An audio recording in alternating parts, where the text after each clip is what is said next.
एक बार मेरी हवेली पर आओ, मजा ना आए तो कह देना। गंगा नदी के किनारे बसे रामपुर गांव में एक जमींदार रहता था जिसका नाम था रघुनाथ सिंह।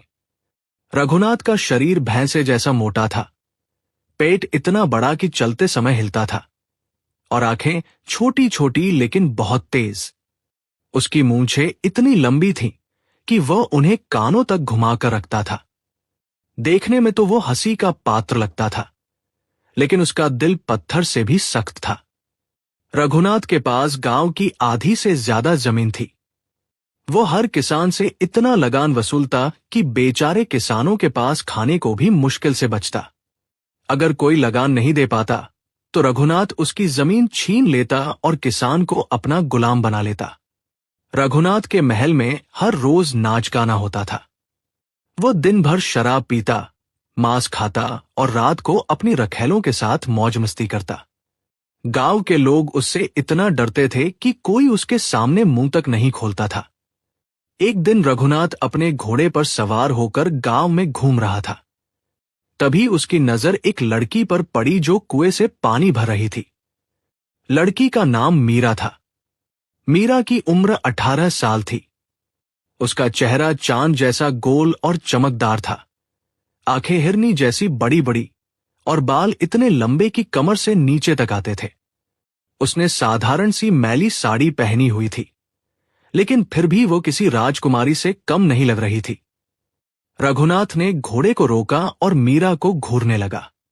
उसकी नजरें मीरा के पूरे शरीर पर घूम रही थी। मीरा को बुरा लगा। उसने मटका उठाया और जल्दी से अपने घर की ओर चल दी। रघुनाथ ने अपने साथी रामू को बुलाया और कहा, रामू, ये लड़की कौन है? मैंने इसे पहले कभी नहीं देखा। रामू ने कहा, जमींदार साहब, ये मीरा है। गांव के सबसे गरीब किसान भोला की इकलौती बेटी है। भोला के पास बस 3 बीघा जमीन है और वह भी आपको लगान देने के लिए कर्ज में डूबा हुआ है। रघुनाथ की आंखों में चमक आ गई। उसने कहा, तो ये उस भोला की बेटी है? अच्छा, बहुत अच्छा। रामू, तुम कल भोला को मेरे पास बुला लाना। मुझे उससे कुछ बात करनी है। रामू समझ गया कि जमींदार के मन में क्या चल रहा है। उसने हामी भर दी। अगले दिन रामू भोला को जमींदार के पास ले गया। भोला बूढ़ा और दुबला-पतला आदमी था। उसकी कमर झुकी हुई थी और चेहरे पर चिंता की लकीरें थी। वो रघुनाथ के सामने खड़ा हो गया और हाथ जोड़कर बोला, जमींदार साहब, आपने बुलाया? रघुनाथ अपने तख्त पर बैठा था। उसके सामने शराब का गिलास रखा था। उसने एक घूंट पी और फिर भोला की तरफ देखा। हाँ भोला, मैंने तुझे इसलिए बुलाया है कि तेरा लगान अभी तक बाकी है। तूने पिछले 3 महीनों का लगान नहीं दिया। भोला की आंखों में आंसू आ गए। माफ कीजिए जमींदार साहब, इस बार बारिश कम हुई और फसल अच्छी नहीं हुई। मैं जल्द ही आपका लगान चुका दूंगा। बस थोड़ा समय दे दीजिए। रघुनाथ ने ठहाका लगाया। हाँ हाँ हाँ, तूने पिछली बार भी यही कहा था और उससे पहली बार भी। अब मैं और इंतजार नहीं करूंगा। या तो तू अभी मेरा सारा लगान चुका दे, वरना मैं तेरी जमीन छीन लूंगा। भोला के पैरों तले जमीन खिसक गई। नहीं जमींदार साहब, वह जमीन मेरे बाप दादा की है। उसके बिना मैं और मेरी बेटी भूखे मर जाएंगे। मुझे कुछ महीने का समय दे दीजिए। मैं मजदूरी करके भी आपका पैसा जमा कर दूंगा। रघुनाथ की आंखों में शैतानी चमक आई। उसने कहा, अच्छा, तो तेरी एक बेटी है? मैंने सुना है वो बहुत सुंदर है। भोला चौंक गया। उसे समझ आ गया कि जमींदार क्या कहना चाहता है। उसने कांपते हुए कहा, जमींदार साहब, मेरी बेटी से आपको क्या मतलब? रघुनाथ ने शराब का एक और घूंट लिया और बोला, देख भोला, मैं तुझे एक रास्ता देता हूं। तू अपनी बेटी मीरा की शादी मुझसे करा दे। मैं उसे अपनी रखैल बना लूंगा। बदले में मैं तेरा सारा कर्ज माफ कर दूंगा और तुझे 10 बीघा जमीन और दूंगा। भोला के कानों पर जैसे बिजली गिर गई। उसने गुस्से से कहा, क्या कह रहे हैं आप जमींदार साहब? मेरी बेटी मेरी इज्जत है। मैं उसे किसी की रखेल नहीं बनने दूंगा, चाहे मुझे भूखा ही क्यों न मरना पड़े। रघुनाथ का चेहरा गुस्से से लाल हो गया। उसने गिलास फेंक दिया जो फर्श पर टूट गया। तो फिर तैयार हो जा अपनी जमीन से हाथ धोने के लिए। मैं तुझे 3 दिन का समय देता हूं। या तो तू अपनी बेटी को मेरे पास भेज दे या फिर अपनी जमीन का दस्तावेज मुझे सौंप दे। अब निकल यहां से। भोला रोता हुआ वहां से चला गया। भोला घर पहुंचा तो उसका चेहरा पीला पड़ा हुआ था। मीरा चूल्हे पर रोटी बना रही थी। उसने पिता को देखा तो पूछा, बाबूजी, क्या हुआ? आप इतने परेशान क्यों हैं? भोला ने सब कुछ बता दिया। मीरा के चेहरे पर पहले तो गुस्सा आया, फिर डर और फिर दृढ़ता। उसने कहा, बाबूजी, आप चिंता मत कीजिए। मैं कभी भी उस दुष्ट जमींदार की रखेल नहीं बनूंगी। हम लोग इस गांव से चले जाएंगे, कहीं और जाकर मजदूरी करके पेट पाल लेंगे। भोला ने कहा, लेकिन बेटी, जमीन का क्या होगा? वह तो हमारे बाप दादाओं की निशानी है। मीरा ने कहा, बाबूजी, जमीन से ज्यादा जरूरी इज्जत है। हम जमीन छोड़ सकते हैं, लेकिन इज्जत नहीं। लेकिन 3 दिन बीत गए और भोला कुछ नहीं कर पाया। चौथे दिन रघुनाथ के गुंडे आए और भोला की जमीन पर कब्जा कर लिया। भोला और मीरा को उनके घर से बाहर निकाल दिया गया। दोनों बाप बेटी सड़क पर आ गए। रात को भोला और मीरा एक पेड़ के नीचे बैठे थे। भोला रो रहा था। उसने कहा, मीरा, मैं तुझे कुछ नहीं दे पाया। एक बाप होकर भी मैं अपनी बेटी की रक्षा नहीं कर पाया। मीरा ने पिता का हाथ पकड़ा और कहा, बाबूजी, आप ऐसा मत कहिए। आपने मुझे सबसे बड़ी चीज दी है, संस्कार और हिम्मत। अब देखिए मैं क्या करती हूं। अगले दिन सुबह मीरा उठी और बोली, बाबूजी, मैं पड़ोसी राज्य मथुरा जा रही हूं। वहां के महाराज दयानिधि बहुत न्यायप्रिय है। मैं उनसे न्याय मांगूंगी। भोला घबरा गया, लेकिन बेटी, मथुरा बहुत दूर है और तू अकेली लड़की कैसे इतनी दूर जाएगी? मीरा ने दृढ़ता से कहा, बाबूजी, अगर मैं अब भी डर गई तो हमारी इज्जत हमेशा के लिए मिट्टी में मिल जाएगी। मुझे जाना होगा। मीरा ने अपनी मां की एक पुरानी साड़ी पहनी, पैरों में जूते नहीं थे और हाथ में एक छोटी सी पोटली थी जिसमें थोड़ा सा खाना था। वह चल पड़ी मथुरा की ओर। रास्ता बहुत कठिन था। कभी तेज धूप, कभी बारिश, कभी जंगली जानवर। लेकिन मीरा ने हार नहीं मानी। वह चलती रही, चलती रही। रात को वो पेड़ों के नीचे सोती और सुबह फिर चल पड़ती। एक दिन जब वह एक नदी पार कर रही थी तो उसका पैर फिसल गया और वह पानी में गिर गई। उसे तैरना नहीं आता था। वह डूबने लगी। तभी एक लकड़हारा वहां से गुजर रहा था। उसने मीरा को डूबते देखा और तुरंत पानी में कूदकर उसे बचा लिया। लकड़हारे ने पूछा, बेटी, तुम अकेली इतनी दूर कहां जा रही हो और इतनी बुरी हालत में? मीरा ने सब कुछ बता दिया। लकड़हारे की आंखों में आंसू आ गए। उसने कहा, बेटी, तुम्हारे जैसी साहसी लड़की मैंने आज तक नहीं देखी। महाराज दयानिधि का महल यहां से बस 2 दिन की दूरी पर है। जाओ और न्याय जरूर मांगो। भगवान तुम्हारे साथ है। 2 दिन बाद मीरा मथुरा पहुंच गई। शहर बहुत बड़ा था। चारों तरफ भीड़ थी। मीरा ने लोगों से पूछ पूछ कर राजमहल का रास्ता ढूंढा। महल के दरवाजे पर सैनिक खड़े थे। मीरा ने एक सैनिक से कहा, मुझे महाराज से मिलना है। सैनिक ने उसे ऊपर से नीचे तक देखा और हंसते हुए बोला, अरे, तू कौन होती है महाराज से मिलने वाली? जा भाग यहां से। मीरा ने गिड़गिड़ाते हुए कहा, भाई साहब, मैं बहुत दूर से आई हूं। मुझे न्याय चाहिए। कृपया मुझे महाराज से मिलने दीजिए। लेकिन सैनिक ने उसे धक्का देकर दूर कर दिया। मीरा गिर गई। वो रोने लगी। तभी वहां से महल के प्रधानमंत्री विष्णुदास गुजर रहे थे। उन्होंने मीरा को रोते देखा। वह दयालु इंसान थे। उन्होंने पूछा, बेटी, क्या हुआ? तुम क्यों रो रही हो? मीरा ने सब कुछ बता दिया। विष्णुदास की आंखें नम हो गई। उन्होंने कहा, बेटी, तुम चिंता मत करो, मैं तुम्हें महाराज से मिलवाता हूं। विष्णुदास मीरा को दरबार में ले गए। महाराज दयानिधि अपने सिंहासन पर बैठे थे। वो लंबे, गोरे और तेजस्वी दिखते थे। उनकी आंखों में दया और न्याय की चमक थी। महाराज ने पूछा, बेटी, तुम कौन हो और इतनी बुरी हालत में यहां कैसे पहुंची?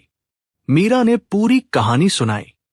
कैसे जमींदार रघुनाथ ने उसे अपनी रखैल बनाना चाहा, कैसे उसके पिता ने मना किया और कैसे रघुनाथ ने उनकी जमीन छीन ली। दरबार में मौजूद सभी लोग हैरान थे। किसी को विश्वास नहीं हो रहा था कि एक 18 साल की लड़की इतना साहस कैसे दिखा सकती है। महाराज ने कहा, बेटी मीरा, तुम्हारा साहस और तुम्हारी हिम्मत काबिले तारीफ है। मैं तुम्हें वचन देता हूं कि तुम्हें न्याय जरूर मिलेगा। लेकिन रामपुर गांव मेरे राज्य में नहीं है, इसलिए मैं सीधे वहां नहीं जा सकता।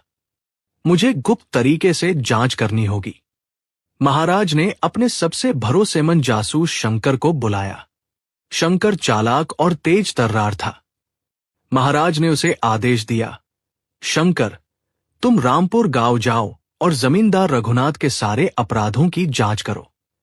शंकर एक फकीर के भेष में रामपुर गांव पहुंचा। उसने भगवा कपड़ा पहना हुआ था, हाथ में एक तारा था और चेहरे पर लंबी दाढ़ी लगाई हुई थी। वो गांव में घूम घूम कर लोगों से बातें करने लगा। पहले तो लोग उससे सावधान थे, लेकिन धीरे धीरे उन्हें विश्वास हो गया कि ये सचमुच एक फकीर है। लोगों ने शंकर को रघुनाथ के बारे में बहुत कुछ बताया। एक बूढ़ी औरत ने कहा, बाबा, ये रघुनाथ शैतान का अवतार है।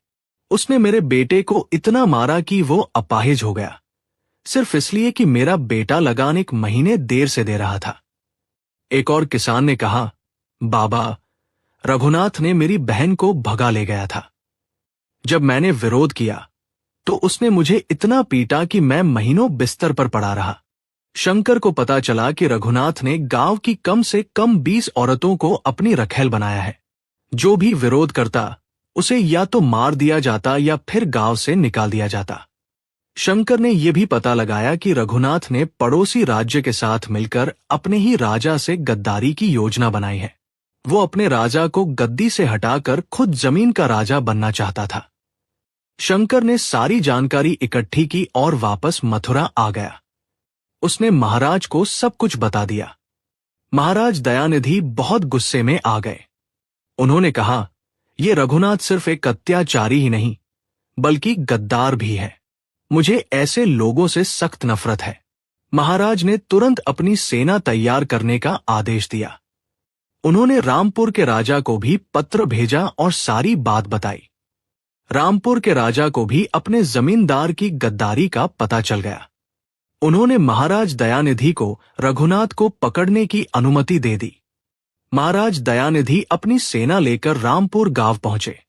रघुनाथ अपने महल में शराब पीकर मस्त था। उसे पता भी नहीं चला कि कब सैनिकों ने महल को घेर लिया। महाराज खुद रघुनाथ के कमरे में पहुंचे। रघुनाथ को जब महाराज दिखे तो वह डर से कांप गया। शराब का गिलास उसके हाथ से गिर गया। क कौन हो तुम? रघुनाथ ने हकलाते हुए पूछा।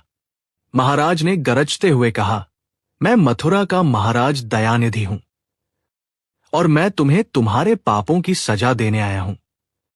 रघुनाथ घुटनों के बल गिर गया। महाराज, मुझे माफ कर दीजिए, मैंने गलती की है, मुझे एक मौका दीजिए। महाराज ने ठंडे स्वर में कहा, तुमने 20 औरतों की इज्जत लूटी, गरीबों का शोषण किया, अपने राजा से गद्दारी की योजना बनाई और अब माफी मांग रहे हो? नहीं रघुनाथ, अब तुम्हारी माफी का कोई सवाल नहीं। सैनिकों ने रघुनाथ को पकड़ लिया। उसके महल की तलाशी ली गई। वहां से अकूत संपत्ति मिली, सोना, चांदी, जवाहरात और जाने क्या क्या। ये सब रघुनाथ ने गरीब किसानों से लूटा था। महाराज ने गांव के सभी लोगों को इकट्ठा किया। मीरा भी वहां मौजूद थी। उसके पिता भोला भी थे। महाराज ने घोषणा की, ग्रामवासियों, आज से रघुनाथ की सारी संपत्ति जब्त की जाती है। यह संपत्ति उन सभी किसानों को वापस की जाएगी जिनसे रघुनाथ ने लूटा है। जिन औरतों के साथ रघुनाथ ने जबरदस्ती की, उन्हें मुआवजा दिया जाएगा और रघुनाथ को उम्र कैद की सजा सुनाई जाती है। गांव के लोगों ने खुशी से तालियां बजाई। महाराज की जय, महाराज की जय। फिर महाराज ने मीरा को बुलाया। बेटी मीरा, तुम्हारे पिता भोला को उनकी जमीन वापस दी जाती है। साथ ही तुम्हारे साहस और हिम्मत को देखते हुए मैं तुम्हें 10 बीघा जमीन और देता हूं। और ये थैली लो, इसमें 1000 स्वर्ण मुद्राएं हैं। इससे तुम अपना घर बनाओ और अपना जीवन आराम से गुजारो। मीरा की आंखों में खुशी के आंसू आ गए। उसने महाराज के पैर छुए। महाराज, आपने मुझ जैसी गरीब लड़की को न्याय दिलाया। मैं जीवन भर आपकी ऋणी रहूंगी। महाराज ने मीरा को आशीर्वाद दिया। बेटी, तुमने खुद अपने लिए न्याय पाया। मैंने तो बस अपना कर्तव्य निभाया। तुम्हारी हिम्मत और साहस सबके लिए एक मिसाल है। रघुनाथ को जेल ले जाया गया। उसे रोज पत्थर तोड़ने पड़ते, सफाई करनी पड़ती और कठिन परिश्रम करना पड़ता। वो रोज अपने किए पर पछताता, लेकिन अब बहुत देर हो चुकी थी। मीरा और भोला ने अपना नया घर बनाया। मीरा ने गांव की लड़कियों के लिए एक पाठशाला खोली। वो उन्हें पढ़ाती और उन्हें हिम्मत और आत्मनिर्भर बनने की सीख देती। एक दिन एक युवक मीरा के घर आया। उसका नाम कृष्ण था। वो पड़ोसी गांव का रहने वाला था। कृष्ण एक साधारण किसान था, लेकिन बहुत ईमानदार और मेहनती। उसने मीरा की कहानी सुनी थी और उससे बहुत प्रभावित हुआ था। कृष्ण ने भोला से कहा, काका, मैं आपकी बेटी मीरा से शादी करना चाहता हूं। मैं गरीब हूं, लेकिन ईमानदार हूं। मैं मीरा को हमेशा खुश रखूंगा। भोला ने मीरा से पूछा। मीरा ने कृष्ण को देखा। उसकी आंखों में सच्चाई थी। मीरा ने हां कर दी। मीरा और कृष्ण की शादी हुई। दोनों बहुत खुश थे। मीरा ने अपनी पाठशाला चलाना जारी रखा। कृष्ण खेती करता और दोनों मिलकर एक अच्छा जीवन जीते थे। कुछ सालों बाद मीरा और कृष्ण के 2 बच्चे हुए। मीरा ने अपने बच्चों को वही सीख दी जो उसने अपने जीवन में सीखी थी। कभी गलत के आगे मत झुको, चाहे कितनी भी मुश्किलें आएं। महाराज दयानिधि कभी कभी रामपुर गांव आते और मीरा से मिलते। वो हमेशा मीरा की तारीफ करते और कहते, बेटी मीरा, तुम सचमुच एक वीर कन्या हो। गरीबी कभी भी किसी की कमजोरी नहीं होती। असली ताकत साहस और सच्चाई में होती है। अगर हम अपने हक के लिए लड़े तो एक दिन न्याय जरूर मिलता है। औरत की इज्जत से बढ़कर इस दुनिया में कुछ नहीं होता। प्यारे दोस्तों, कहानी अगर पसंद आई हो तो वीडियो को लाइक करें और चैनल को सब्सक्राइब जरूर करें।